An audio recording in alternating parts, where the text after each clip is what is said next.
Bismillahirrahmanirrahim. Assalamualaikum warahmatullahi wabarakatuh. Innal hamdalillah nahmaduhu wa nasta'inuhu wa nastaghfiruh wa na'udzu billahi min shururi anfusina wa min sayyiati a'malina may yahdihillahu fala mudilla lahu wa may yudlilhu fala hadiya lahu. Asyhadu an la ilaha illallah wahdahu la syarika lahu wa asyhadu anna Muhammadan abduhu wa rasuluh sallallahu alaihi wa ala alihi wa ashabihi wa man sara ala nahjihi wa qatafa atharahu ila yaumiddin, amma ba'd. Fa inna asdaqal hadithi kitabullah wa khairal hadi hadi Muhammadin sallallahu alaihi wasallam wa syarrul umuri muhdatsatuha fa inna kulla muhdatsatin bid'ah wa kulla bid'atin dhalalah wa kulla dhalalatin finnar. Ma'asyiral muslimin wal muslimat, jamaah Masjid Al-Imam Asy-Syafi'i yang semoga senantiasa dirahmati dan diberkahi oleh Allah Subhanahu wa taala. Alhamdulillah, dengan izin Allah, dengan karunia Allah, kembali kita masih berkumpul, masih bisa melangkahkan kaki di salah satu rumah Allah Subhanahu wa taala ini dalam rangka mengamalkan firman Allah Subhanahu wa taala, wa tawasaw bil haqqi wa tawasaw bis sabar, saling menasihati di antara kita, saling mewasiatkan di antara kita tentang yang hak, dan saling menasihati di antara kita agar sabar di atas yang hak tersebut. Amanah tentunya kita sekarang sedang berada di bulan yang penuh berkah, dan kita sudah masuk ke hari yang ke-13 ya. Hari yang ke-13. Hampir setengah Ramadan telah kita lalui. Nah, enggak terasa. Rasanya baru kita masuk Ramadan lagi. Rasanya baru 3 hari. Ini sudah mau habis setengah. Begitulah tentunya waktu begitu cepat berlalu. Orang yang tidak memanfaatkan waktunya dengan baik akan menyesal. Dan yang memanfaatkan waktunya, merekalah yang beruntung tentunya. Memanfaatkan waktu dengan ibadah kepada Allah Subhanahu wa taala. Makanya di sini tema yang akan kita bahas insyaallah adalah tentang satu amal ibadah yang begitu mudah dilakukan untuk mengisi waktu luang kita, waktu senggang kita, tapi pahalanya sangat besar. Makanya tema yang kita bahas adalah, tahukah Anda amalan terbaik yang lebih baik dari bersedekah emas dan perak, dan bahkan lebih baik dari jihad? Masya Allah, amalan apa itu?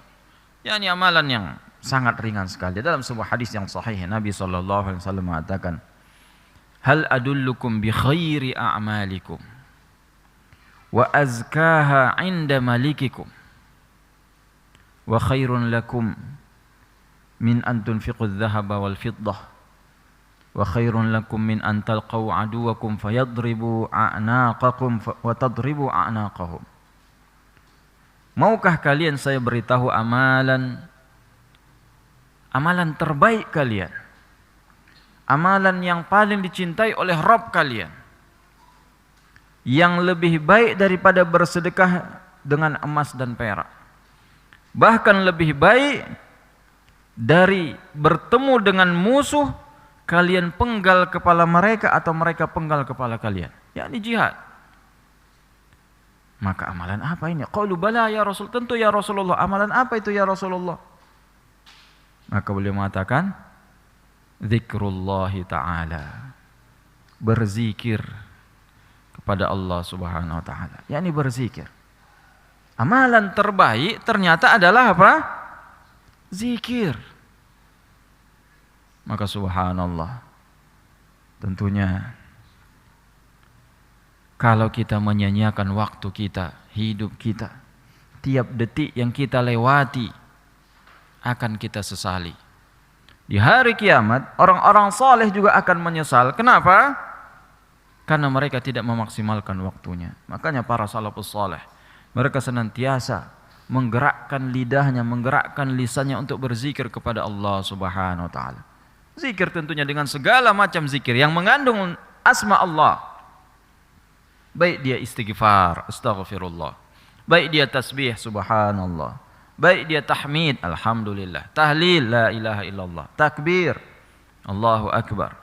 Atau salawat, Allahumma salli ala Muhammad wa ala ali Muhammad. Semua itu adalah bagian daripada zikrullah. Membaca Al-Quran bagian daripada zikrullah.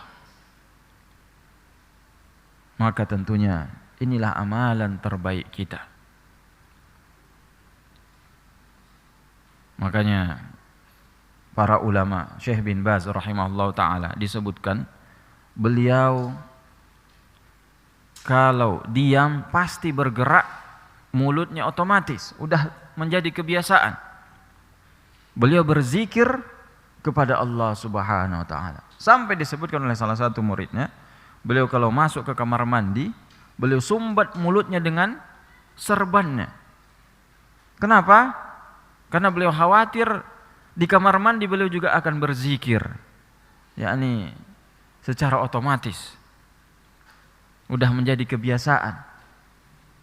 Beliau kalau sudah diam, ya lisannya bergerak, berzikir kepada Allah Subhanahu wa taala. Subhanallah, subhanallah. Istighfar, astaghfirullah, astaghfirullah. Allahumma ghafirli wa liwalidayya. Itu semua adalah bagian daripada zikrullah taala. Inilah amalan terbaik kita.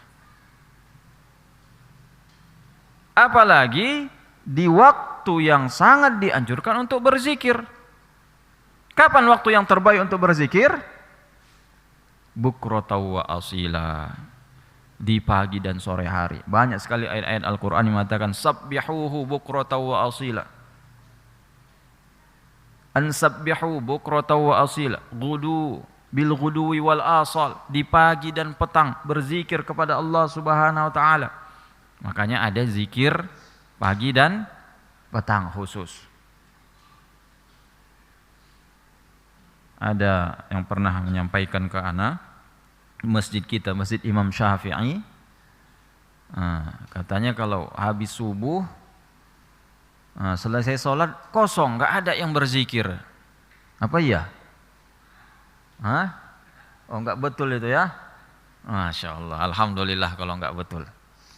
Mungkin itu dulu mungkin ya, alhamdulillah sekarang nggak seperti itu. Dulu, memang dulu ceritanya. Ada yang mengatakan kalau habis subuh masjid kita kosong, nggak ada yang berzikir. Maka tentunya perlu kita sampaikan, kita tekankan lagi. Mungkin insyaallah kita semua sudah tahu kan fadilah zikir kepada Allah Subhanahu wa taala, ya. Namanya manusia perlu diingatkan. Kita tentunya harus terus dipupuk keimanan kita. Walaupun kita tahu terkadang kalau tidak diingatkan ya lupa, tidak diamalkan. Maka di sini di bulan Ramadan ini, di waktu yang penuh berkah ini kembali kita ingatkan. Jangan kita malas berzikir kepada Allah Subhanahu wa taala. Kalau kita mau mendapatkan pahala yang maksimal, zikir di pagi hari. Ada satu zikir yang udah insyaallah sepertinya sudah sering saya sampaikan juga. Membaca la ilaha illallah wahdahu la syarikalah lahul mulku wa lahul hamdu wa huwa ala kulli syai'in qadir. Berapa kali? 100 kali. Riwayat Bukhari 100 kali. Ada riwayat Nasa'i, riwayat Abu Daud sahih juga 10 kali. Tapi tentu fadilahnya berbeda. Tapi yang sahih riwayat Bukhari Muslim, siapa yang mengamalkan, siapa yang membaca la ilaha illallah wahdahu la syarikalah lahul mulku wa lahul hamdu wa huwa ala kulli syai'in qadir 100 kali, pahalanya ada 4 yang ia dapatkan. 5. Pertama apa? Dapat 100 pahala, 100 kebaikan. Yang kedua, dihapuskan 100 dosa. Yang ketiga, diangkat 100 derajat. Yang keempat, mendapatkan pahala memerdekakan 10 orang budak. Masya Allah. Sekarang tidak ada budak lagi. Tapi kita bisa mendapatkan pahala memerdekakan budak dengan berzikir cuma 15 menit. Dengan kita berzikir 15 menit, Anda sering hitung waktu, ya kalau nggak ngantuk itu 15 menit udah selesai 100 kali. Kalau ngantuk-ngantuk ya mungkin lewat lah 20 menit mungkin baru selesai. Kemudian yang kelima, Allah lindungi dia seharian. Dia di dalam perlindungan Allah Subhanahu wa taala dari gangguan setan. Kemudian kata Nabi SAW, tidak ada yang lebih baik amalannya dibandingkan dia, melainkan orang yang membaca lebih banyak dari dia. Nah, jadi kalau kita ingin maksimal setiap hari menjadi orang yang terbaik amalannya, caranya zikir. Membaca Al-Quran tentunya bagus. Tapi di pagi hari, sebelum kita membaca Al-Quran, lebih utama kita zikir terlebih dahulu, zikir pagi. Di sore hari sebelum kita membaca Al-Quran, zikir sore dulu. Setelah itu baru kita membaca Al-Quran dan tentu aktivitas-aktivitas lainnya.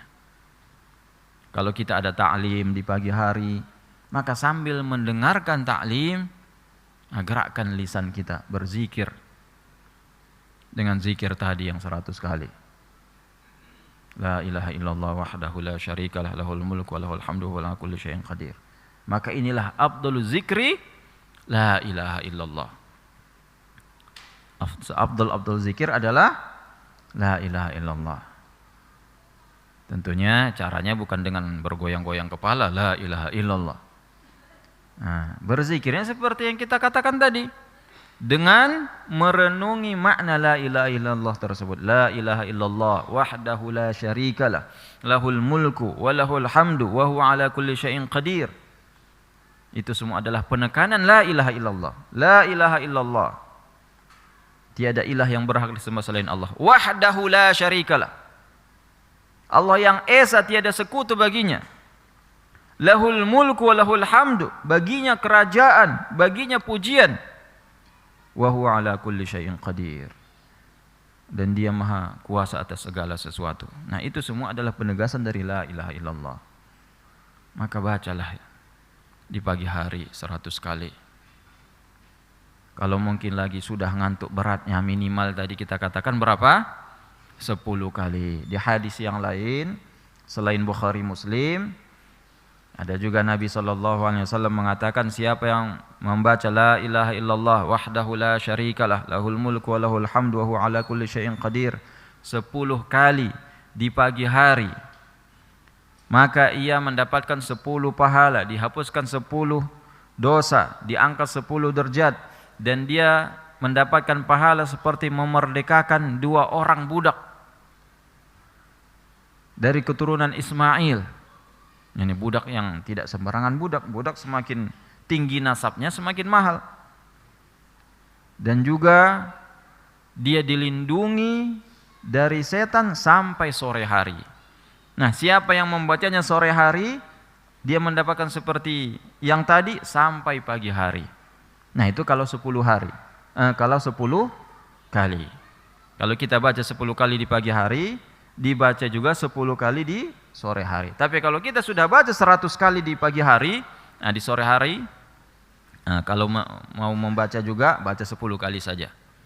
Atau tidak membaca juga, itu sudah cukup insyaAllah.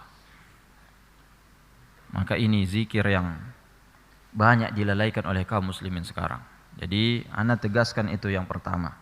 Zikir apa tadi? La ilaha illallah wahdahu la syarikalah lahul mulku wa lahul hamdu wa huwa ala kulli syai'in qadir. Sayang sekali zikir yang sudah tidak diragukan kesahihannya, yang begitu besar pahalanya. Riwayat Bukhari Muslim, jarang-jarang ada riwayat Bukhari Muslim yang besar pahalanya, tapi sedikit sekali yang mengamalkan. Makanya zikir ini kata para ulama, sedikit mengamalkan bukan karena susah, tapi tidak ada taufik dari Allah Subhanahu wa taala. Makanya kita butuh doa agar Allah mudahkan kita berzikir. Apa doanya? Doa yang diajarkan Nabi kepada Muaz bin Jabal. Nabi mengatakan kepada Muaz, "Ya Muaz, inni uhibbuk." Aku cinta kepadamu wahai Muaz. Fala tada' fi kulli duburi salatin Allahumma a'inni ala dzikrika wa syukrika wa husni ibadatik. Ini hadiah Nabi kepada Muaz bin Jabal. Yang mana Nabi mengatakan, wahai Muaz, aku cinta kepadamu. Nabi mengutarakan cintanya kepada Muaz bin Jabal. Dan ini juga salah satu sunnah. Kalau kita mencintai seseorang karena ibadahnya, kagum kita, senang dengan si fulan, kenapa dia itu orangnya sangat ramah, rajin ke masjid, senantiasa istiqamah. Itu kita dianjurkan menyampaikan, inni uhibbuk. Itu juga ada hadisnya, pernah seseorang mengatakan kepada Nabi SAW, si fulan itu ana uhibbuhu fillah. Aku cinta dia karena Allah Subhanahu wa taala. Yakni kawannya. Maka Nabi mengatakan, apakah kamu sudah mengatakannya kepadanya? Tidak ya Rasulullah, katakan kepadanya. Sampaikan kepadanya. Maka Nabi SAW salah satu orang yang mencontohkan ini. Beliau sayang kepada Muaz bin Jabal. Karena Muaz orang yang semangat dalam ibadah, semangat dalam menuntut ilmu, menghafal Al-Quran. Muaz bin Jabal, beliau usianya masih tergolong muda dibandingkan sahabat-sahabat yang lain. Beliau wafat saja, kalau tidak salah umurnya sekitar 40-an. Wafatnya di zaman Umar bin Khattab. Di zaman Umar bin Khattab tentunya itu kurang lebih 10 tahun beliau memimpin. Setelah Abu Bakar 2 tahun. Nah kurang lebih ya taruhlah 10 tahun setelah wafat Nabi SAW. Ya umur beliau mungkin ya 30-an lah. Tapi beliau unggul dibandingkan sahabat yang lain. Beliau salah satu sahabat yang dianjurkan mempelajari Al-Quran kepadanya. Yani 4 sahabat yang direkomendasikan oleh Nabi SAW agar sahabat-sahabat yang lain belajar Al-Quran kepada mereka. Abdullah bin Mas'ud, Ubay bin Ka'ab, Salim Maula Abi Hudzaifah, dan Muaz bin Jabal. Maka Nabi sangat senang kepada Muaz bin Jabal. Beliau pun mengatakan, ya Muaz, inni uhibbuk. Aku cinta kepadamu wahai Muaz. Maka ada hadiah. Kurang lebih seperti itu. Ini aku sampaikan kepadamu wahai Muaz, jangan lupakan doa di setiap penghujung salat. Allahumma a'inni ala dzikrika wa syukrika wa husni ibadatik. Ya Allah, bantulah aku. Arti doa ini, ya Allah, bantulah aku apa? Berzikir kepadamu. Allahumma inni ala dzikrik. Bantulah aku berzikir kepadamu. Wa syukrik, dan bersyukur kepadamu. Wa husni ibadatik, dan memperbaiki ibadah, memaksimalkan ibadah kepadamu secara umum. Nah ini doa yang sangat bagus, tentunya kita rutinkan dan jangan sampai kita lupakan di setiap penghujung solat. Tidak hanya solat wajib, solat sunnah juga. Karena tentunya kalimatnya umum. La tada' fi kulli duburi solat. Jangan tinggalkan di setiap penghujung solat membaca Allahumma a'inni ala dzikrika wa syukrika wa husni ibadatik. Nah, kalau bisa tentunya juga kita baca juga 4 doa yang disuruh oleh Nabi juga. Ta'awwadu min arba', berlindunglah dari 4 perkara di setiap penghujung salat. Ada juga hadisnya. Apa itu? Allahumma inni a'udzubika min adzabil qabr wa adzabin nar wa min fitnatil mahya wal mamat wa min fitnatil masihid dajjal. Berlindung dari azab kubur, dari neraka, dari fitnah kehidupan dan kematian, dan fitnah Dajjal. Nah, kubur udah. Kubur, neraka, fitnah kehidupan dan kematian, dan fitnah Dajjal. Nah, jadi kalau kita berdoa di setiap penghujung salat, insya Allah Allah akan beri kita taufik, Allah mudahkan kita senantiasa berzikir di setiap hari, berzikir di setiap waktu. Kalau kita sendirian, kalau kita ada kawannya mungkin ya kita tentunya pergunakan waktu untuk husnul khuluq, dengan akhlak yang baik, dengan keramah tamahan, itu juga bagian daripada ibadah kepada Allah Subhanahu wa taala. Tapi kalau kita sendirian di atas kendaraan umpamanya, atau lagi duduk-duduk, daripada kita sibuk dengan HP, scroll WA yang tentunya kadang nggak penting, video-video short-short yang nggak penting, mending kita gerakkan lisan kita berzikir. Apapun itu pasti akan bermanfaat bagi kita di dunia dan akhirat. Nah, zikir tentunya banyak sekali. Sekarang kita akan membahas beberapa fadilah, keutamaan dan kelebihan zikir. Pertama tentunya, seperti yang sudah kita jelaskan tadi, zikir itu menghapuskan dosa, menaikkan derajat, mendapatkan pahala yang banyak. Bahkan zikir itu bisa melebarkan taman kita di surga. Salah satu pesan daripada Ibrahim alaihissalam ketika Nabi Isra Mi'raj, Nabi tentunya bertemu dengan beberapa para nabi di sana. Salah satu yang dijumpai oleh Nabi SAW adalah Ibrahim. Maka Ibrahim mengatakan, "Ya Muhammad, aqri li ummatika minni salam." Sampaikan salam kepada umatmu dariku. Nabi Ibrahim nitip salam kepada kita. Maka kita katakan alaika salam ya Khalilallah. Dan kabari mereka bahwa surga itu lahannya masih kosong. Kata Ibrahim.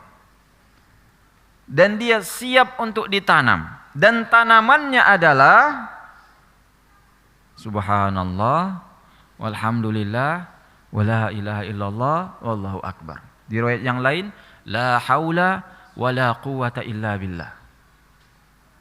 Maka zikir ini adalah memperbanyak lahan kita juga di surga nanti. Semakin kita banyak berzikir, semakin luas taman kita di surga. Kalau kita masuk surga insya Allah. Tentu kalau kita sudah punya lahan di surga, insya Allah ya kita akan masuk ke dalam surga Allah.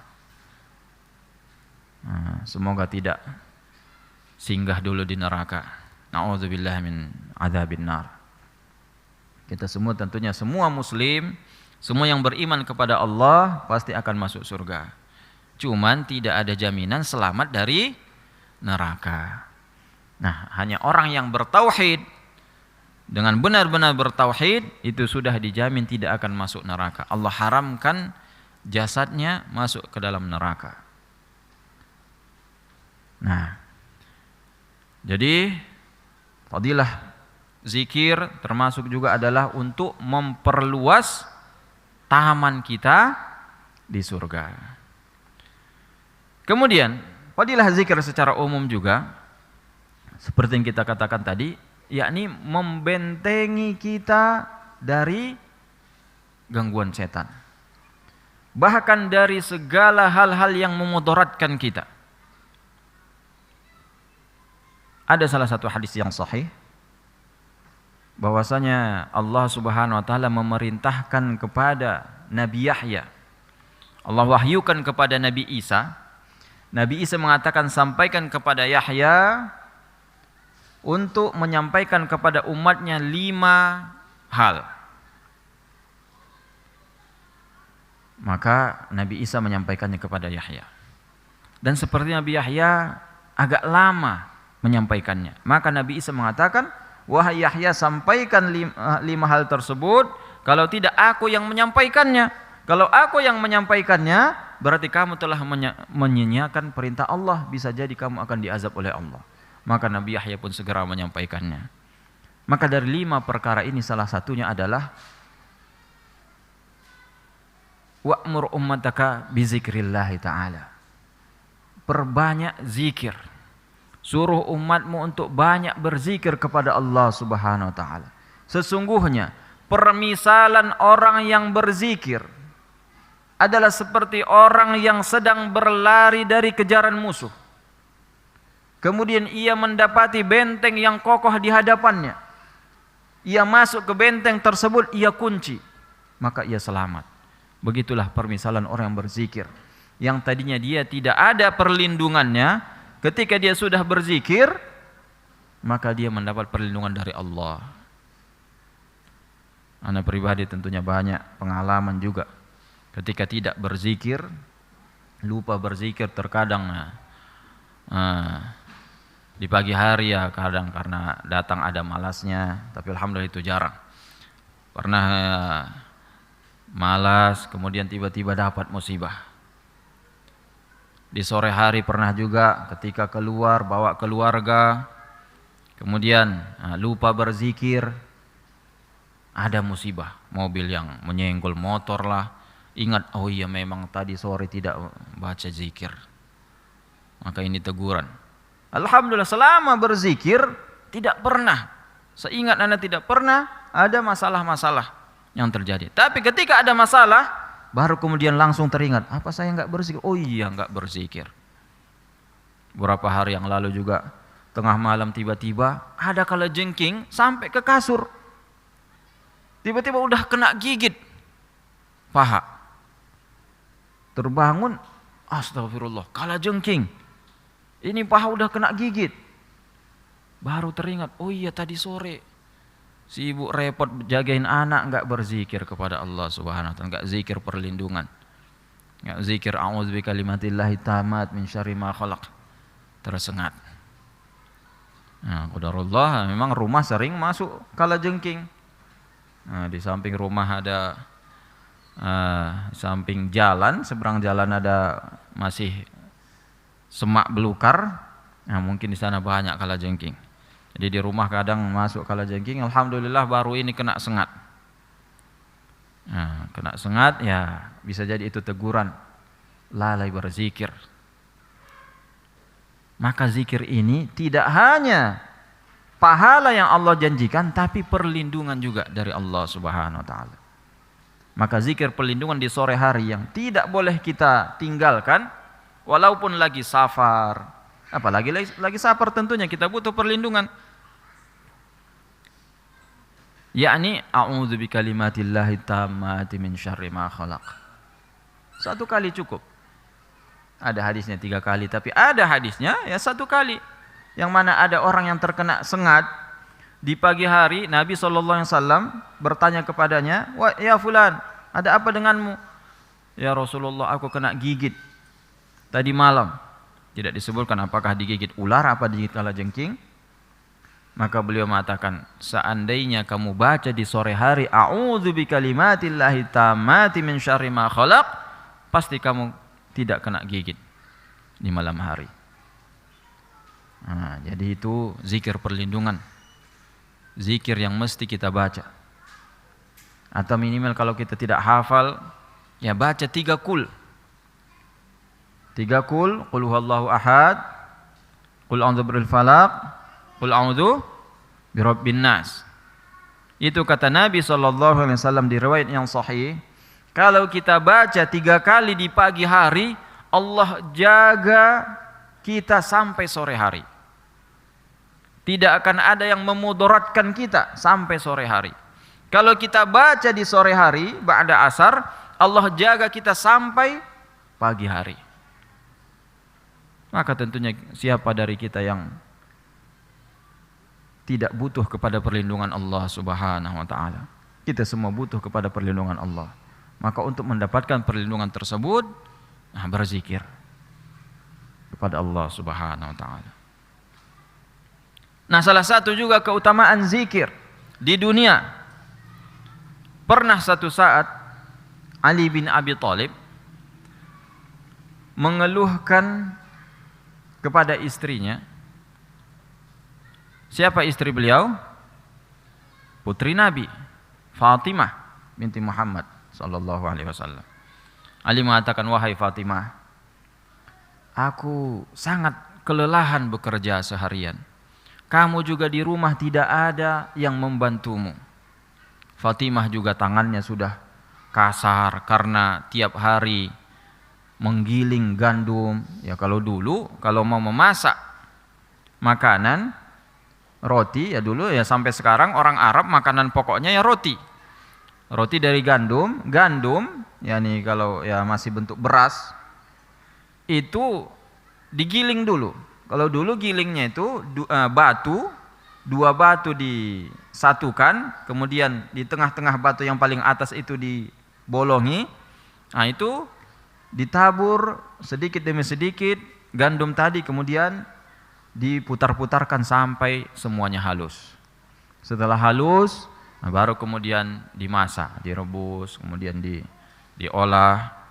Nah, setiap mau makan, ya itu kerjaan Fatimah. Sampai tangannya pun kasar. Maka tentunya Fatimah seorang putri dari pemimpin dunia. Pemimpin dunia akhirat. Fatimah adalah putri dari Rasulullah sallallahu alaihi wasallam. Beliau tentunya pantas mendapatkan perlakuan yang lebih dari ini, yang mendapat pelayanan. Maka suaminya mengatakan, wahai istriku, aku dengar Rasulullah sallallahu alaihi wasallam kedatangan beberapa tawanan.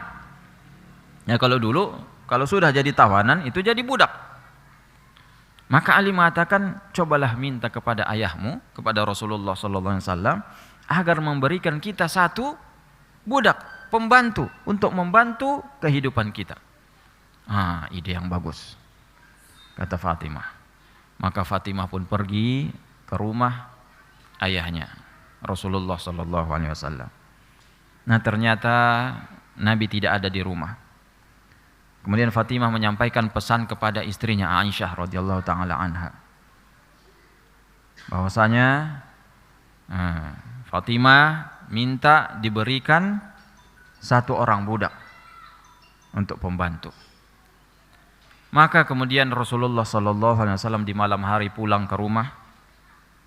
Setelah pulang disampaikan oleh istrinya, tadi Fatimah datang menyampaikan ini dan itu, yakni ingin diberikan seorang budak. Maka Nabi SAW segera datang ke rumah putrinya. Putri kesayangan Nabi SAW. Putri semata wayang Nabi SAW. yakni yang lain itu meninggal di zaman Nabi sallallahu alaihi wasallam. Selain Fatimah, semuanya tiga-tiganya wafat di zaman Nabi masih hidup. Zainab, putri beliau pertama, Ummu Kulthum, Ruqayyah, Ummu Kulthum itu meninggal di zaman Nabi sallallahu alaihi wasallam. Maka Fatimah tentunya putri kesayangan Nabi sallallahu alaihi wasallam, satu-satunya putri beliau. Maka mendengar putrinya datang, tentu beliau tidak mengakhirkan, tidak mengundur untuk mengabulkan permintaan putrinya. Beliau datang ke rumah Fatimah di malam hari. Beliau ketuk pintunya. Kemudian Ali dan Fatimah sudah siap-siap mau tidur. Sudah berada di atas kasur. Sampai ketika Nabi datang, Nabi mengatakan, tetap di tempat kalian. Sudah enggak usah perlu bangkit. Itu mereka mau bangkit menyambut Rasulullah sallallahu alaihi wasallam. Kemudian Nabi duduk di antara mereka berdua dan mengatakan, saya dengar kamu meminta pembantu. Wahai putriku, kalian butuh pembantu. Benar ya Rasulullah, kata mereka. Ali kemudian tentunya mengeluhkan pekerjaannya, Fatimah mengeluhkan pekerjaannya. Maka Nabi SAW mengatakan, hal adullukum ala khairin min khadim, mau saya beri tahu apa yang lebih baik dari pembantu. Apa itu ya Rasulullah? Kalau kalian sudah berada di tempat tidur seperti ini, sudah siap-siap mau tidur, maka bertasbihlah 33 kali. Bertahmidlah 33 kali. Bertakbirlah 34 kali. Nah, takbirnya 34 kali. Maka itu lebih baik daripada pembantu, kata Nabi SAW. Maka akhirnya mereka menerima, baik ya Rasulullah, ini lebih baik dari kami tidak butuh lagi pembantu. Maka Nabi SAW keluar. Maka Ali mengatakan, sejak saat itu saya tidak pernah meninggalkan zikir menjelang tidur, membaca zikir yang tadi diajarkan oleh Nabi SAW. Tasbih 33 kali, tahmid 33 kali, takbir 34 kali. Dan sejak saat itu kami tidak butuh lagi kepada pembantu. Tidak pernah merasa butuh kepada pembantu lagi. Bisa jadi kekuatan semakin bertambah, bisa jadi pekerjaan semakin mudah, maka tentunya yang jelas datang pertolongan dari Allah Subhanahu wa taala. Maka kita tentunya sangat butuh membaca doa ini. Ibu-ibu yang mungkin kerepotan mengurus pekerjaan rumah tangga, yang merasa butuh kepada pembantu, coba amalkan ini. Jadi bacaan tasbih 33 kali, tahmid, takbir 33 kali, takbirnya 34 kali, itu tidak hanya dibaca setelah sholat, mau tidur dibaca juga. Nah, makanya menjelang tidur ini banyak sebenarnya zikir-zikir. Kalau kita baca semua zikir yang menjelang tidur, lebih banyak dari zikir setelah sholat lagi. Tapi ya minimal ada zikir yang kita rutinkan.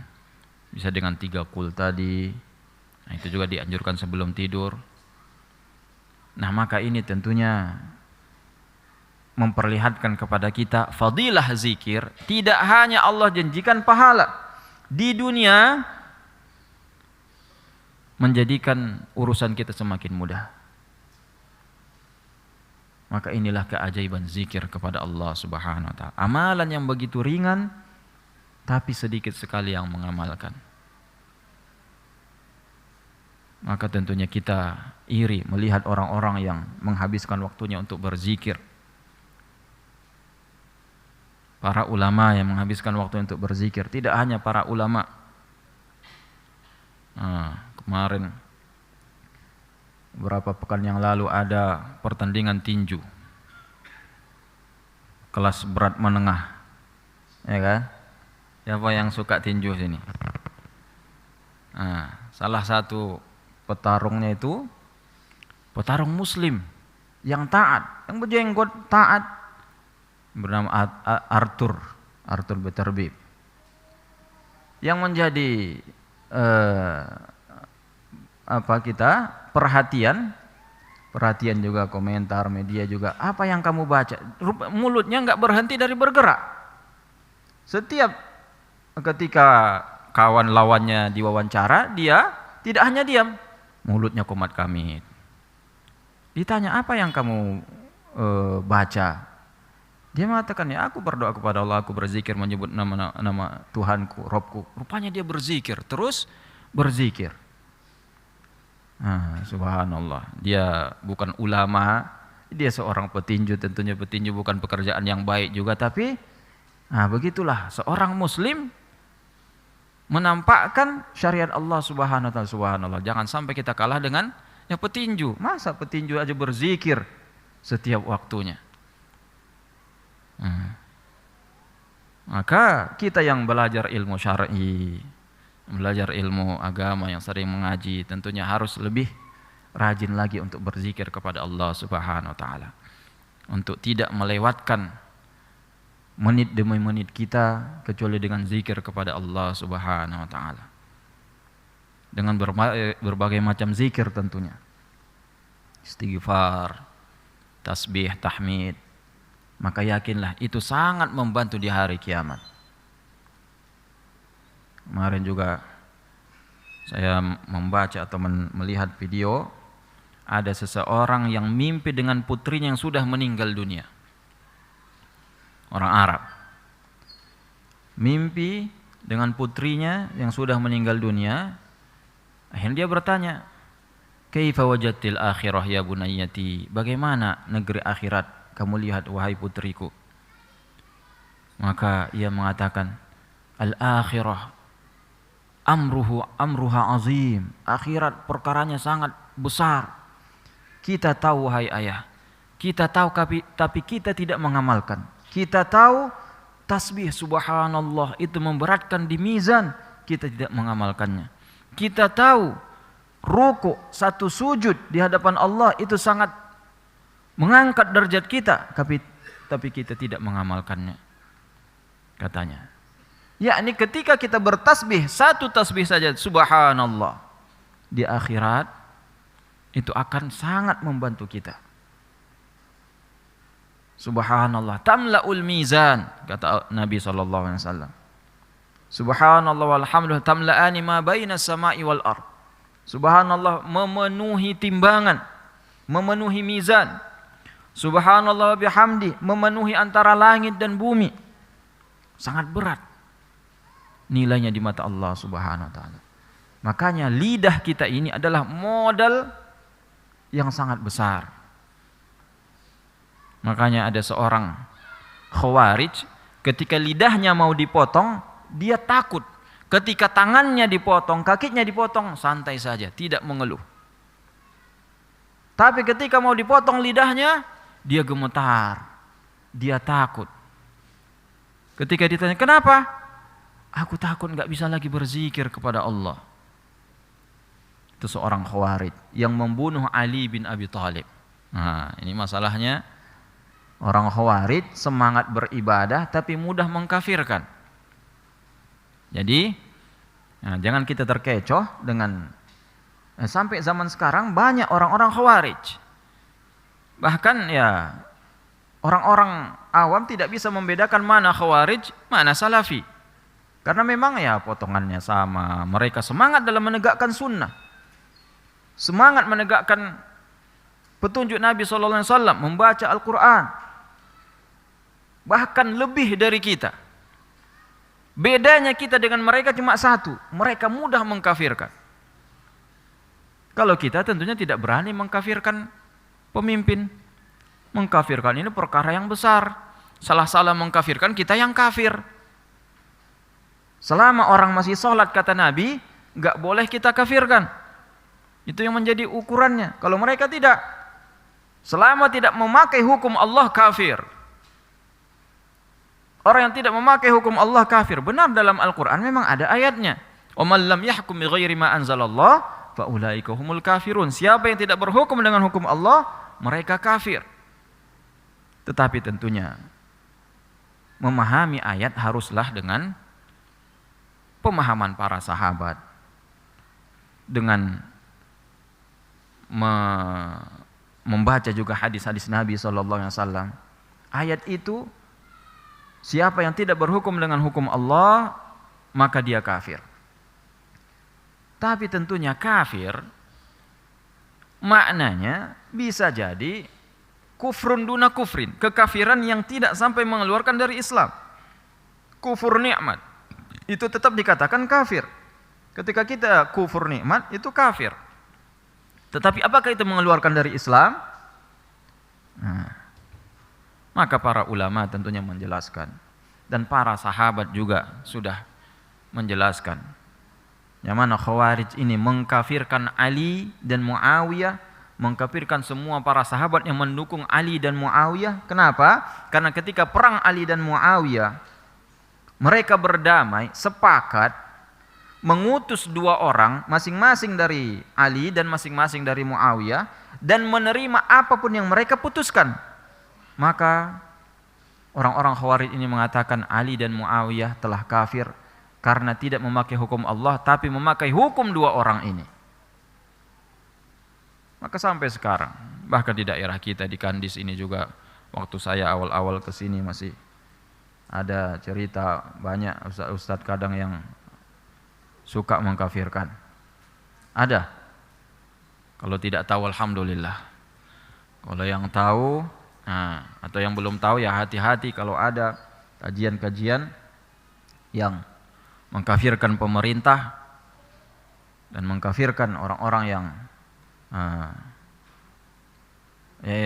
intinya mereka hanya mengkafirkan orang yang berhukum dengan hukum selain Allah. Tapi walaupun mereka hanya mengkafirkan pemerintah, itu semuanya menjalar. Orang yang ikut dengan pemerintah semuanya jadi kafir. Jadi bahkan instansi yang didirikan oleh pemerintah juga kafir. Bahkan saya dengar juga mereka menfatwakan jualan saja. Nah, walaupun kita hanya jualan es ke sekolah negeri, itu sudah ta'awun 'alal ismi wal 'udwan, sudah tolong menolong dalam perbuatan dosa, enggak boleh.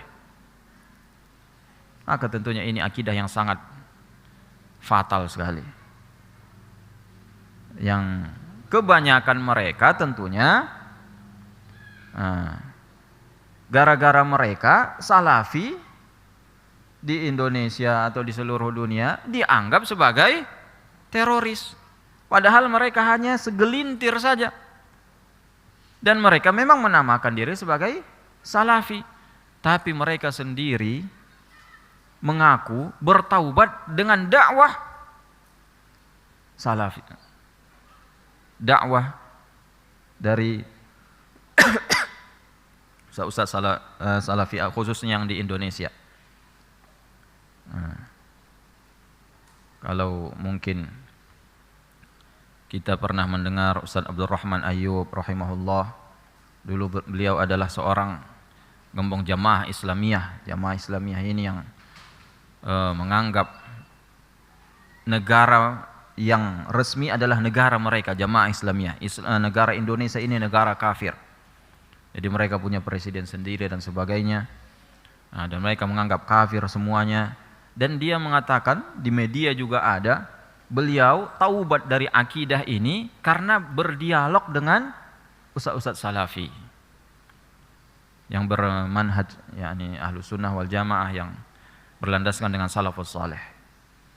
Nah, kembali tadi kita ke Khawarij yang membunuh Ali bin Abi Thalib yang bernama siapa? Abdurrahman bin Muljam. Dia ditangkap tentunya. Ini kering tenggorokan, enggak bisa minum ya. Nah, makanya sengaja juga agak lambat datangnya. Kalau habis asar mulai kita nih, habis nih tenggorokan ini. Udah kering tenggorokannya, agak dilamakan dikit, itu pun nih terasa juga.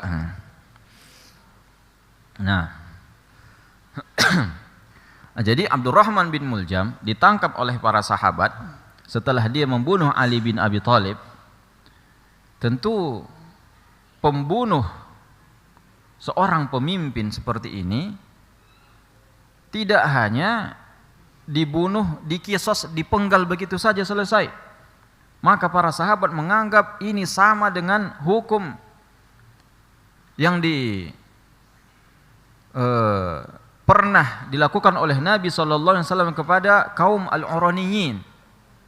Yang pernah Nabi SAW menghukum beberapa orang yang pura-pura masuk Islam atau memang mereka masuk Islam kemudian murtad, mereka membunuh penggembala Nabi, mereka mencuri onta Nabi, pelanggarannya berlipat-lipat. Jadi Nabi menghukum mereka tidak hanya dibunuh, Nabi memotong tangan dan kaki mereka, mencongkel mata mereka dan membiarkan mereka mati di tengah padang pasir. Maka itu adalah tentunya hukuman terberat yang pernah dilakukan oleh Nabi SAW kepada orang yang sudah murtad. Murtad hukumannya dibunuh. Membunuh orang lagi, membunuh orang hukumannya dibunuh. Mencuri lagi. Nah, maka Nabi melakukan hal itu, memotong kedua tangan dan kedua kakinya, mencongkel matanya dan membiarkan mereka meninggal, wafat, mati di padang pasir yang panas. Nah, Abdurrahman bin Muljam ini dianggap oleh para sahabat ini yang dibunuh adalah seorang pemimpin, Ali bin Abi Thalib khalifah. Maka mereka memotong tangan dan kakinya. Abdurrahman santai saja. Mau mereka tarik lidahnya, baru dia takut, ketakutan, gemetar. minta ampun. Jangan. Ketika ditanya, kenapa? Aku takut tidak bisa lagi berzikir kepada Allah Subhanahu wa ta'ala. Yani lidah ini adalah modal yang sangat besar tentunya. Dengan begitu mudahnya kita mendapatkan pahala dari Allah Subhanahu wa ta'ala. Maka kita yang masih Allah beri nikmat dengan lisan, dengan lidah, mari kita pergunakan untuk banyak-banyak berzikir kepada Allah. Banyak-banyak beristighfar kepada Allah. Banyak-banyak bersolawat, banyak-banyak bertahmid, bertahlil.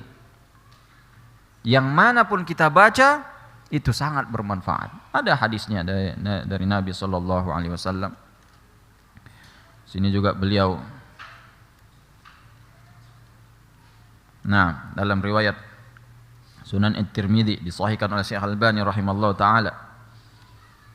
Beliau mengatakan,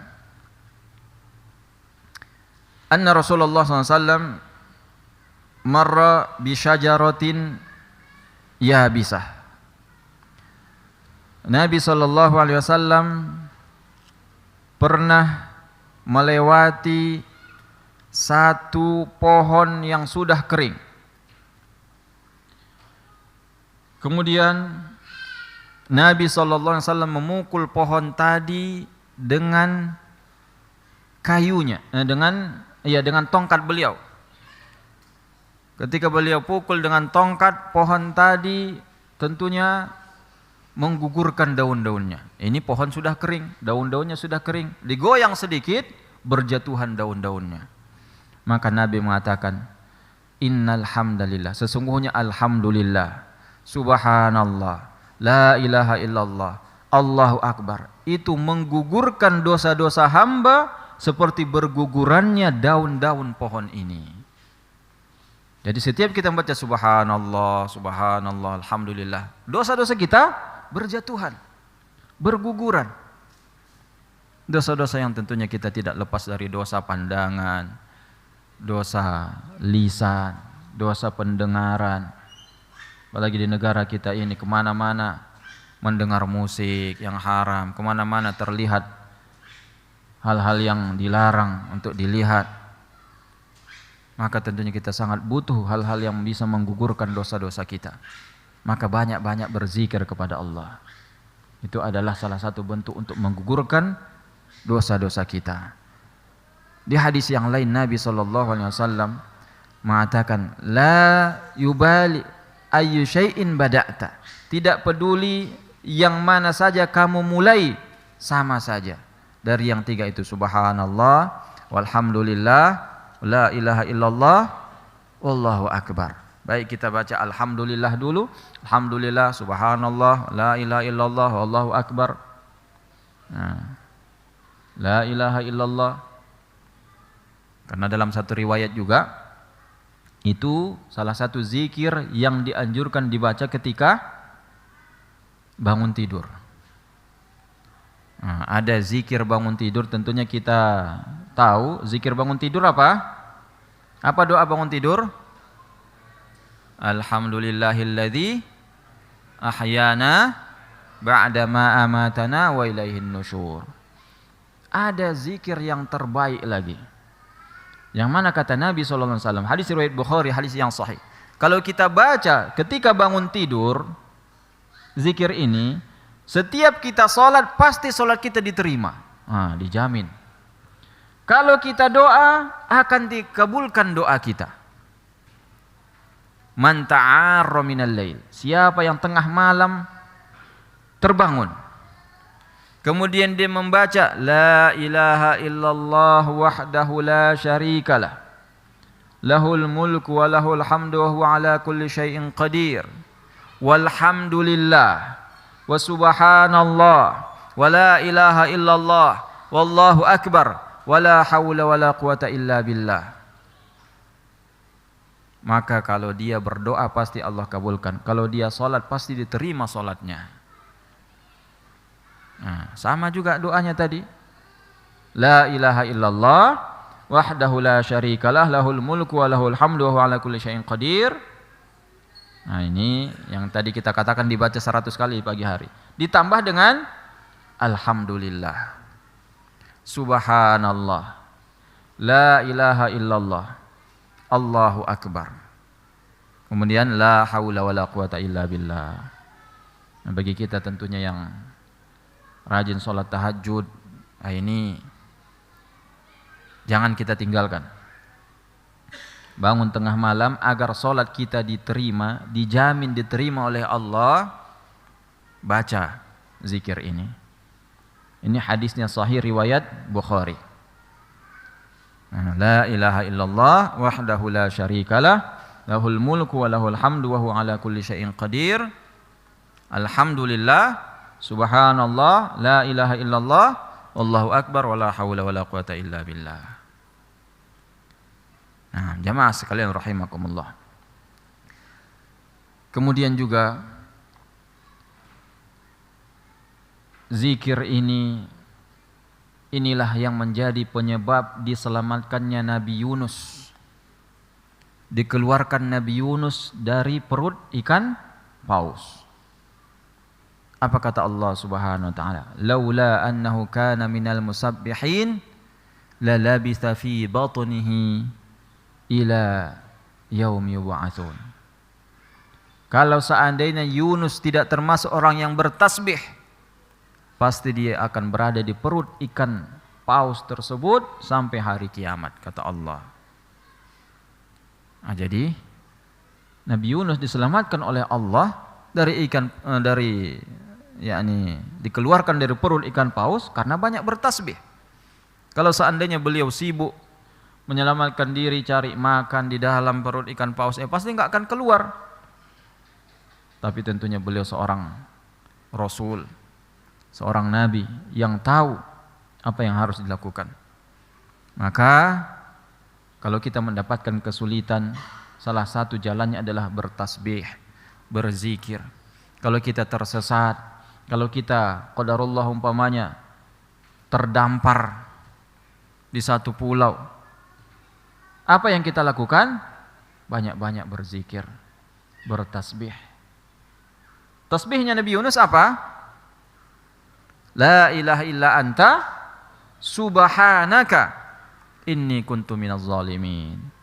Nah, mengandung tahlil la ilaha illa anta, mengandung tasbih subhanaka, dan mengandung pengakuan bahwasanya beliau termasuk orang yang zalim. Inni kuntu minaz zalimin. Makanya pertolongan pertama kalau kita tertelan ikan paus apa? Ya bertasbih. Ya ini benar.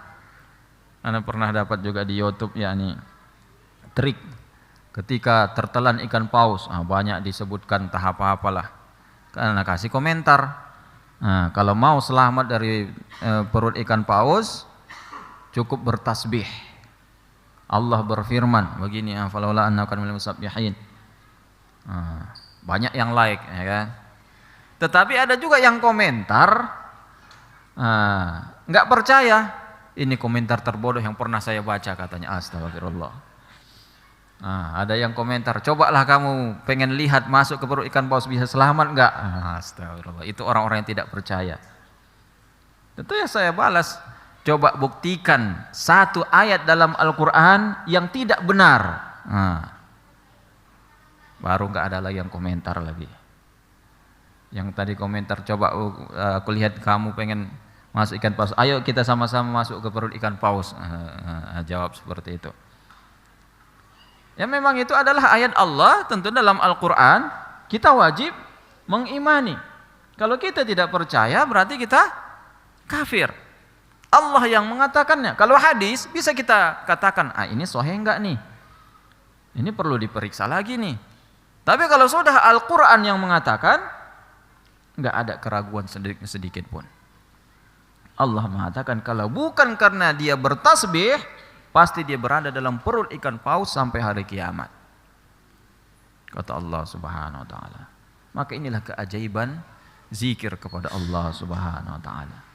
Bertasbih, bertahmid, bertahlil. Maka ini modal yang sangat besar bagi kita.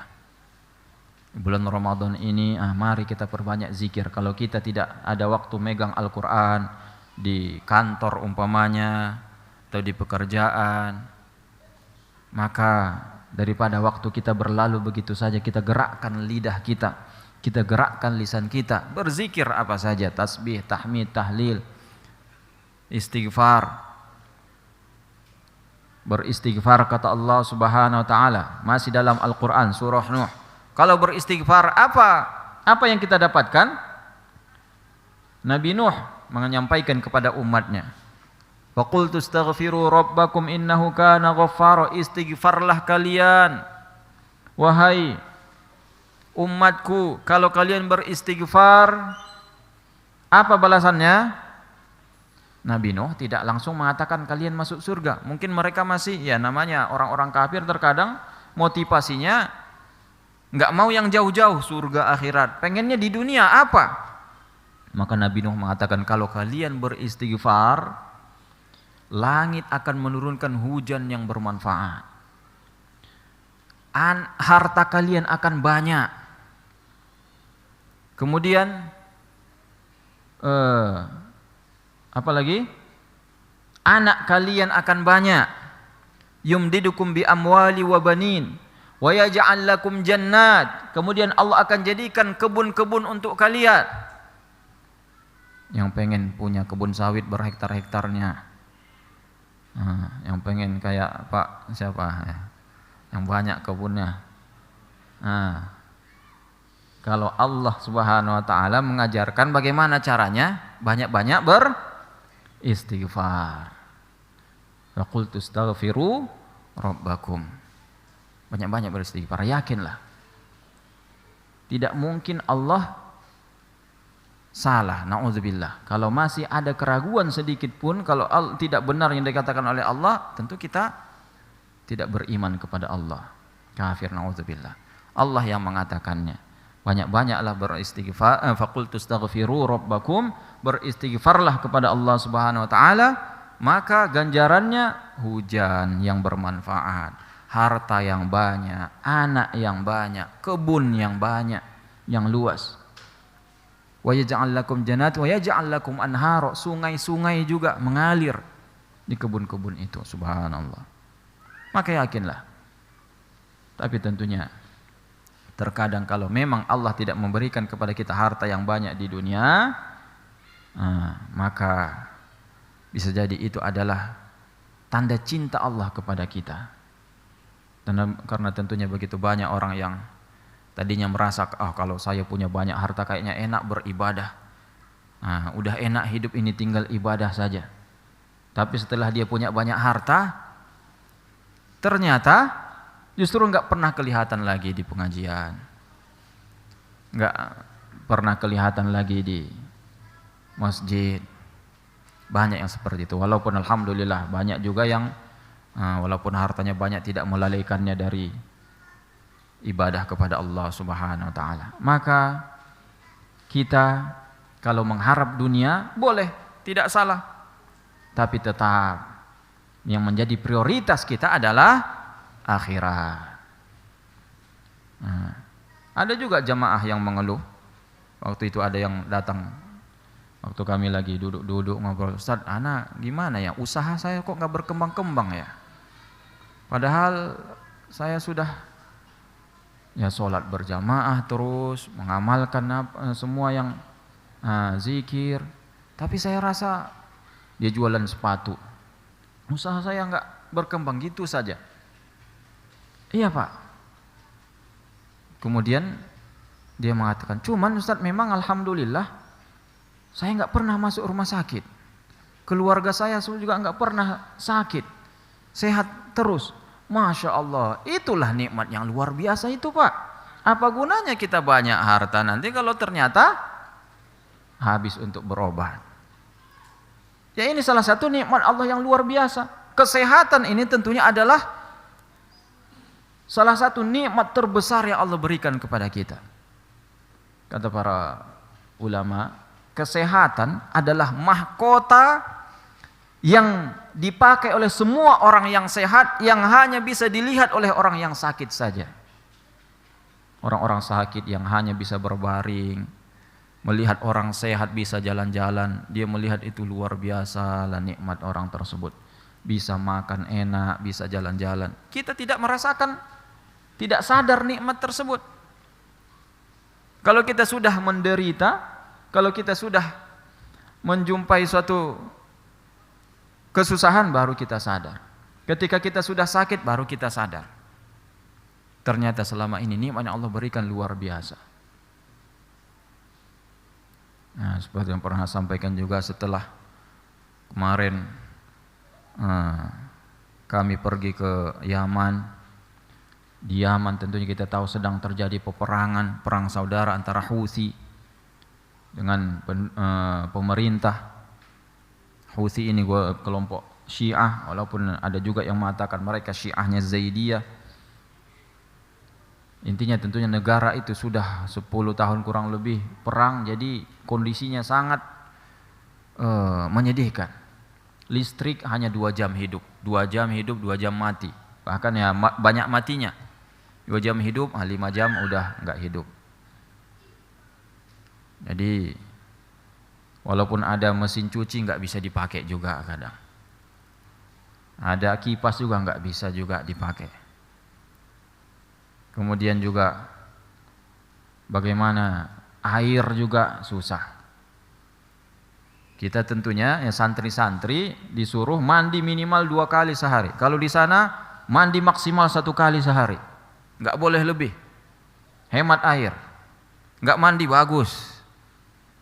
Nah, justru seperti itu di sana. Jadi setelah balik ke Indonesia baru merasa kayak masuk surga lagi, subhanallah. Di Indonesia listrik lancar, air lancar, sinyal lancar. Di sana sinyal ya susah. Masya Allah. Makanya setelah kadang butuh tentunya Allah tegur kita, Allah berikan musibah agar kita sadar nikmat Allah selama ini sangat besar kepada kita. Makanya tadi kita katakan kita banyak beristighfar, Allah memang janjikan hujan yang bermanfaat, anak yang banyak, harta yang banyak, kebun yang luas. Tapi tentunya tetap kita jangan melihat nominalnya. Walaupun harta kita sedikit, coba lihat apakah ada yang kekurangan. Apakah kita pernah tidak makan. Nabi SAW makhluk yang paling mulia, yang paling mengamalkan syariat, yang paling banyak berzikir, tidak makan seharian biasa. Nabi SAW tidak pernah kenyang 3 hari berturut-turut dari makan roti. Subhanallah. Makan gandum. Nah, jadi bisa makan 1 hari ini kenyang, maksimal 2 hari bisa kenyang, ketiga harinya udah nggak ada lagi. Itu bukan makan daging, bukan makan ayam. Itu makan ta'amu burrin, kata Aisyah. Ma syabi'a alu Muhammadin min ta'ami burrin salasata ayyamin tiba'a. Kata istri Nabi SAW, tidak pernah keluarga Muhammad kenyang dari makan gandum 3 hari berturut-turut. Makan nasi ibaratnya dari kita. Tidak pernah 3 hari bisa makan nasi 3 hari berturut-turut, tidak pernah. Jadi 2 hari bisa makan nasi, hari ketiga cuma makan kurma saja. Sampai kadang 2 bulan, 3 bulan cuma makan kurma dan air saja. Subhanallah, itu manusia yang terbaik.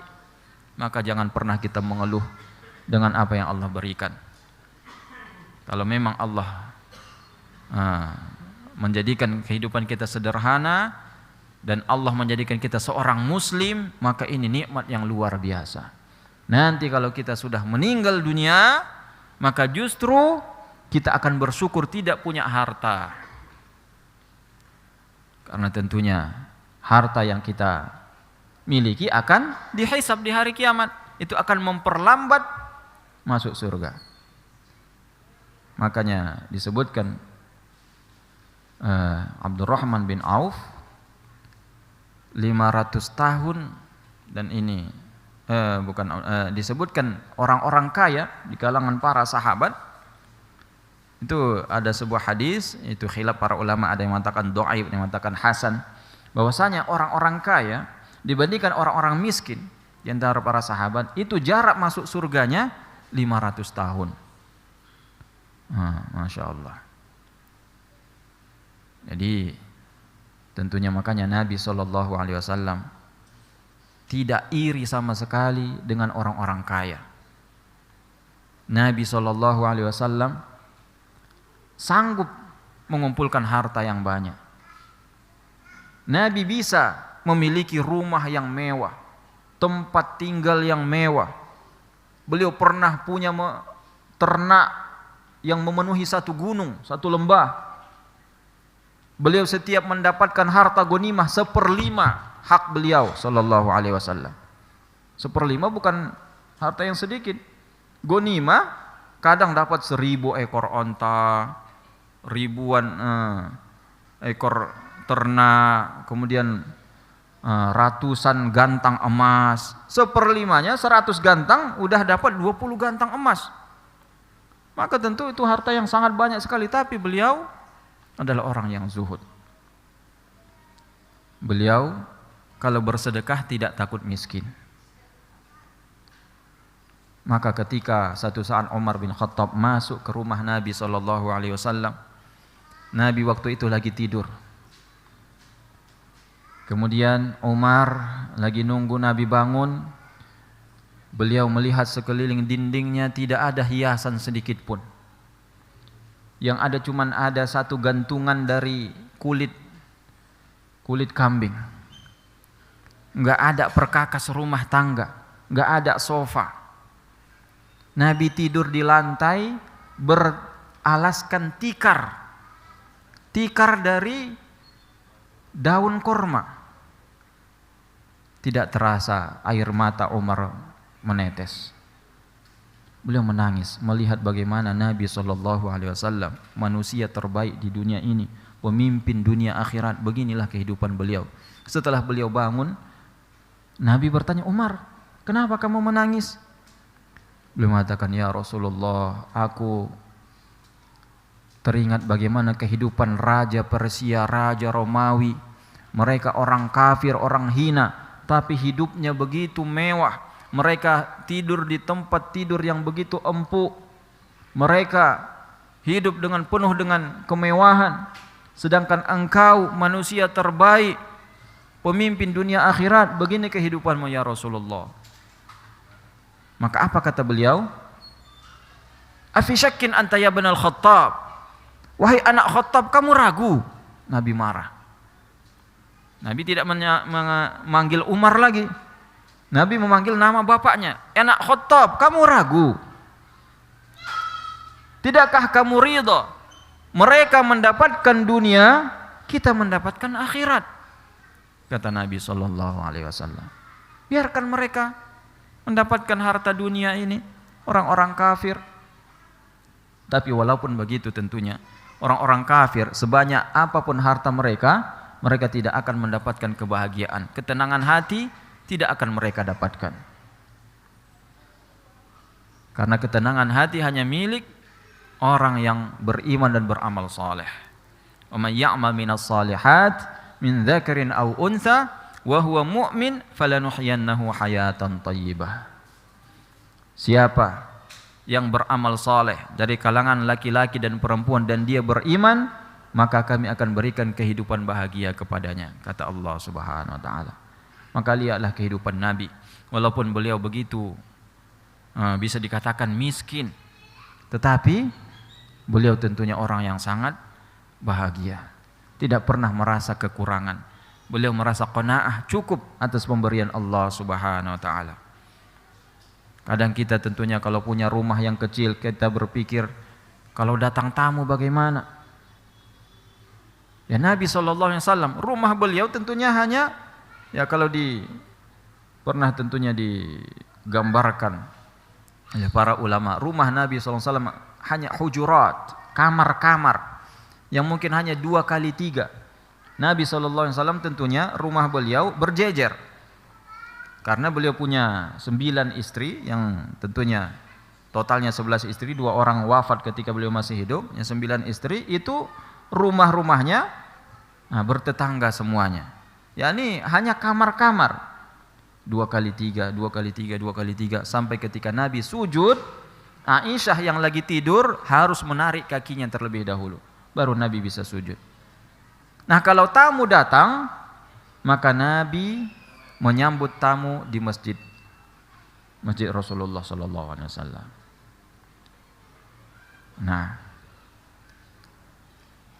baik. Baik, masyarul muslimin muslimat rahimakumullah. Jadi tentunya kesimpulan dari kajian kita bahwasanya ini kitab yang saya baca ada kutaib kecil, ini udah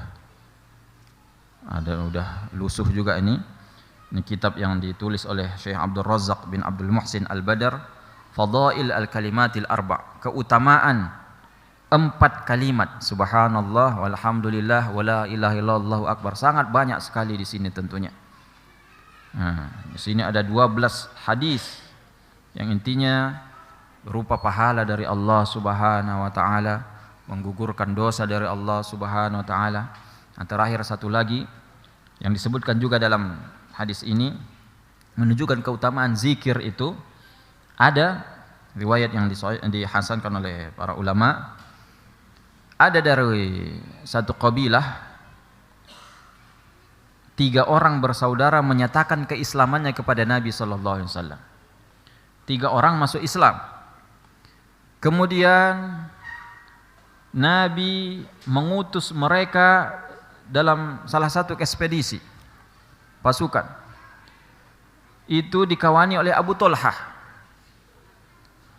Maka Abu Thalhah mengawani mereka. Kemudian terjadi peperangan, 1 mati syahid.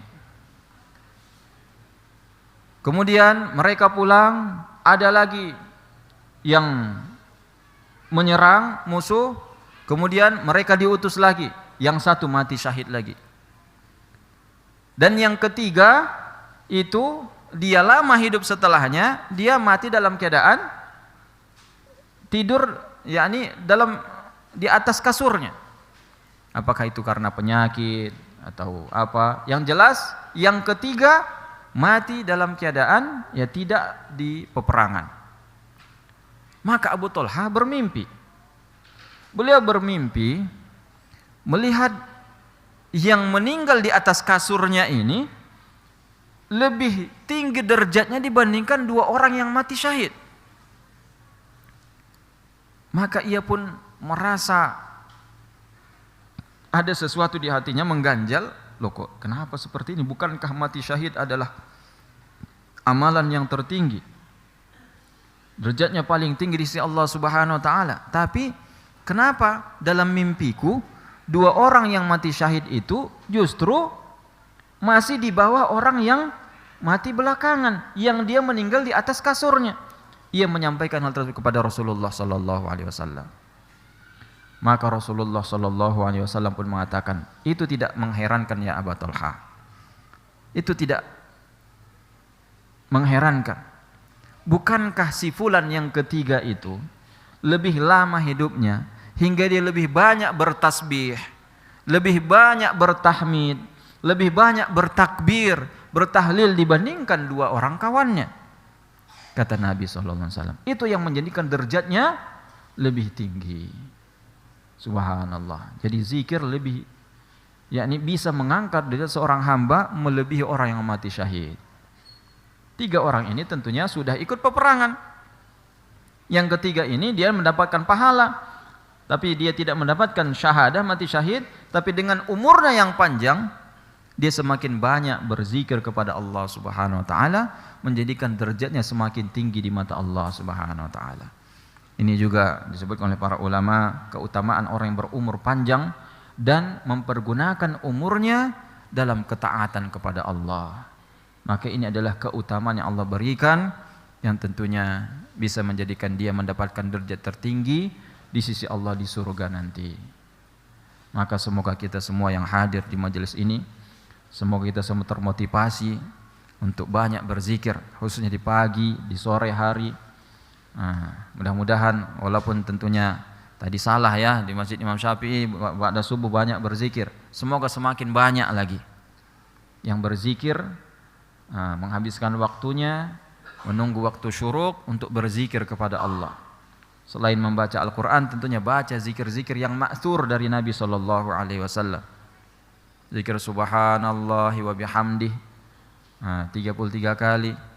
Kemudian juga banyak zikir-zikir pengakuan Allahumma bika asbahna wa bika amsayna wa bika nahya wa bika namulaikan nusyur. Dan tentunya ada di buku-buku zikir dan doa. Dan tentunya tidak lupa kita mengingatkan pesan yang sudah kita sampaikan tadi, agar Allah mudahkan kita berzikir, senantiasa kita doakan Allahumma a'inni ala dzikrika wa syukrika wa husna ibadatik. Baik, mungkin kita cukupkan sampai di sini kajian kita. Mudah-mudahan bermanfaat. Sebelum kita tutup, mungkin ada yang bertanya, kita persilahkan sebelum kita akhiri kajian kita. Tafadhal, Pak. Iya, Sayyidul Istighfar. Naam, itu adalah salah satu zikir tentunya yang dianjurkan di pagi dan di sore hari. Allahumma anta rabbi la ilaha illa anta khalaqtani wa ana 'abduka wa ana 'ala ahdika wa wa'dika mastata'tu. A'udzubika min syarri ma sana'tu abu'u laka bi ni'matika 'alayya wa abu'u bi dzambi faghfirli fa innahu la yaghfiru dzunuba illa anta. Itu keutamaannya apa? Kalau dibaca di pagi hari, kalau kita meninggal sebelum sore hari, dijamin masuk surga. Kalau kita baca di sore hari, meninggal sebelum pagi hari, dijamin masuk surga. Sayyidul Istighfar. Itu juga tentunya zikir yang bagus. Dan ada juga yang bertanya, ada jamaah juga, bagaimana Ustaz kita baca? Ana merasa doa Sayyidul Istighfar ini sangat bagus sekali kalimatnya. Boleh saya baca selain pagi sore? Boleh. Ini tentunya bagian daripada istighfar. Ketika kita di atas kendaraan sambil merenungi maknanya, Allahumma anta rabbi la ilaha illa anta khalaqtani wa ana 'abduka wa ana 'ala ahdika ila akhir doa, tentu sangat bagus sekali. Doanya sangat bagus. Maknanya pengakuan bahwasanya kita adalah hamba Allah, bahwasanya kita ini semua yang kita miliki akan kembali kepada Allah, maka ampunilah dosaku. Syukran. Baik. Ada pertanyaan dari Ummahat. Bismillah, assalamualaikum warahmatullahi wabarakatuh. Semoga Allah memberkahi Ustaz wa iyyakum. Apa hukumnya jika kita membaca Al-Quran tapi belum paham makhraj dan hukum-hukum tajwidnya? Masih banyak yang keliru. Dan apa maksud hadis yang berbunyi kira-kira orang yang membaca Al-Quran dengan terbata-bata mendapat 2 pahala? Kedua, apakah hukum belajar tajwid? Apakah jika saya menyepelekan tidak belajar tajwid saya berdosa karenanya? Ketiga, jika kita sedang safar, mana yang lebih afdal, tetap berpuasa atau berbuka? Ustaz, barakallahu fikum barakallah. Taib, pertama, apa hukumnya jika kita membaca Al-Quran tapi belum paham makhraj dan hukum-hukum tajwidnya? Masih banyak yang keliru. Dan apa maksud hadis yang berbunyi kira-kira orang yang membaca Al-Quran dengan terbata-bata mendapat 2 pahala? Naam, ini dia maksudnya. Orang yang masih belajar, masih tahap belajar, masih salah-salah tajwidnya, masih salah-salah makhrajnya, belum paham apa yang ia baca, tapi walaupun begitu dia tetap semangat membaca Al-Quran, dia dapat 2 pahala. Ini yang dimaksud dalam hadis ini. Jadi Al-Quran ini kitab yang ajaib. Walaupun kita tidak paham maknanya, tidak tahu apa yang kita baca, salah kita baca, dapat pahala. Kita pun mendapatkan ketenangan. Kita tetap mendapatkan manfaatnya. Walaupun kita tidak paham yang kita baca, salah yang kita baca, maka tetap kita mendapatkan 2 pahala. Berdasarkan hadis Nabi SAW, Man qara'al Qur'an wa huwa yatata'ta wa huwa 'alaihi syaq falahu ajrani. Siapa yang membaca Al-Qur'an dalam keadaan sulit, masih terbata-bata, dia mendapatkan 2 pahala. Pahala dia mau membaca Al-Qur'an dan pahala Al-Qur'an itu tadi. Nah, jadi tetap berpahala ya.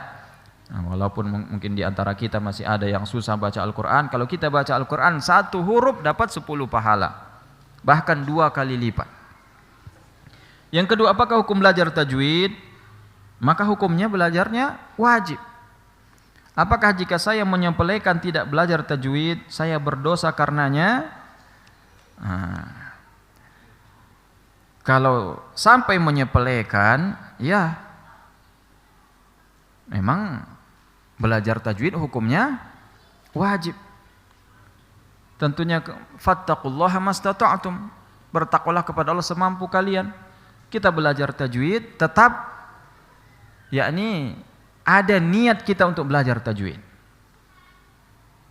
Ada niat kita belajar tajwid. Kalau kita masih merasa salah bacaan kita, kita berusaha belajar tajwid, baik kepada saudara kita atau siapa saja. Tapi tidak mesti tentunya kita belajar tajwid harus memang benar-benar 100% yang makhrajnya sudah benar-benar pas. Kadang para ulama juga, banyak juga ulama yang mengkritik orang yang belajar tahsin terlalu berlebihan. Bacaannya sudah bagus tapi tetap merasa masih kurang bagus. Hingga akhirnya sibuk belajar tahsin dan justru tidak menghafalkan ayat-ayatnya atau tidak mempelajari maknanya. Itu juga ada kritikan Syekh Shalih Al-Fauzan. Beliau mengatakan, pernah ditanyakan hal tersebut, bagaimana orang yang belajar tahsin bagus tapi sekarang sudah sampai terkadang berlebih-lebihan, kata beliau. Sekarang orang banyak bahkan udah kayak menyembelih belajar tahsin, kata beliau. Jadi belajar tajwid ya wajib hukumnya tentunya bagi seorang muslim. Walaupun tentunya tidak harus kita belajarnya harus di halaqah rutin dan sebagainya, tapi tetap ada keinginan dalam hati kita untuk belajar. Harus kita dalam hati tetap ada keinginan untuk belajar. Alhamdulillah sekarang tentunya banyak media-media yang bisa kita pakai untuk belajar dengan online dan sebagainya. Tayyib. Jadi enggak boleh menyepelekan ya, menyepelekan salah, tapi tetap kita dalam hati tetap sadar kekurangan kita dan niat untuk mempelajarinya. Jangan sampai kita mengatakan tidak perlu, itu yang salah. Kemudian pertanyaan yang ketiga, jika kita sedang safar, mana yang lebih afdol? Tetap berpuasa atau berbuka? Apa jawabannya?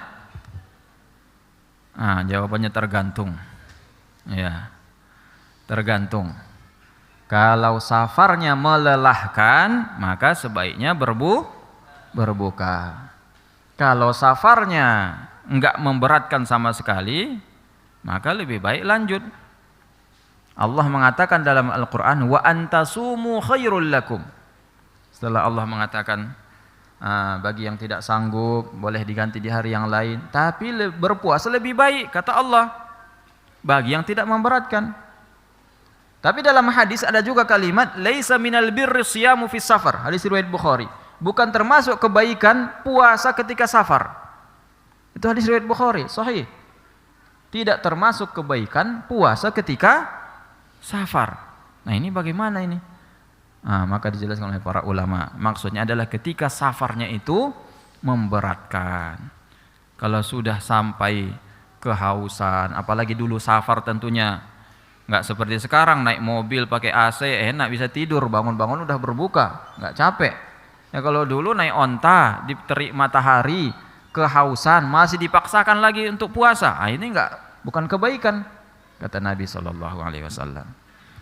Nah, jadi kalau tidak memberatkan sebaiknya berpuasa. kalau memberatkan sebaiknya berbuka. Apalagi yang supir dia kan.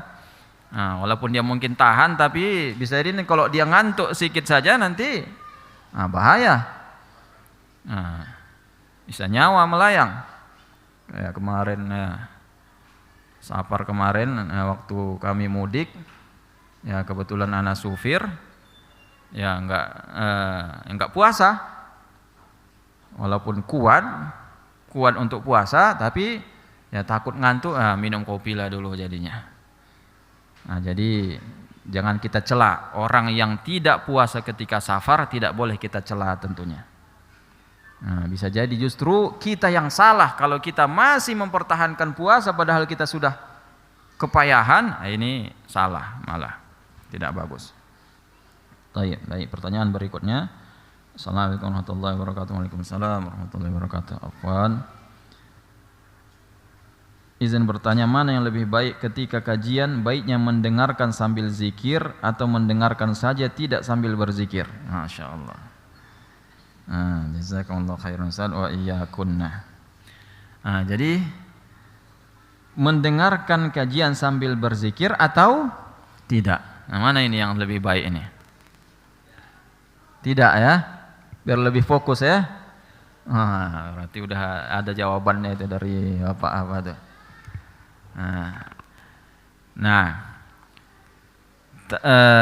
Tapi untuk zikir yang punya kelebihan khusus,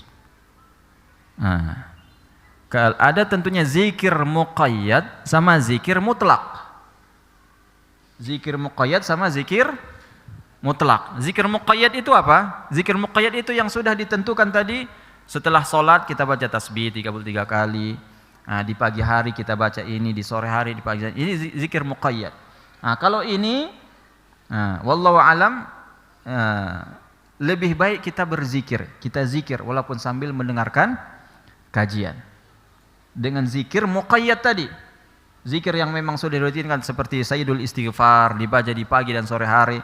Umpamanya setelah sholat subuh, imam langsung memberikan ceramah. Maka kita tetap lanjutkan zikir kita. Zikir muqayyad tadi sambil kita dengarkan ceramah. Tapi untuk zikir mutlak, zikir mutlak tadi yang tidak ada kaitannya tadi dengan waktu pagi sore, yang tadi kita katakan setiap waktu kita dianjurkan bertasbih, bertahmid, bertahlil.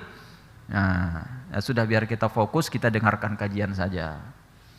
Jadi untuk zikir mutlak tidak dianjurkan ketika mendengarkan kajian berzikir mutlak agar kita fokus. Tapi untuk zikir muqayyad tadi dianjurkan kita baca. Zikir pagi sore tadi.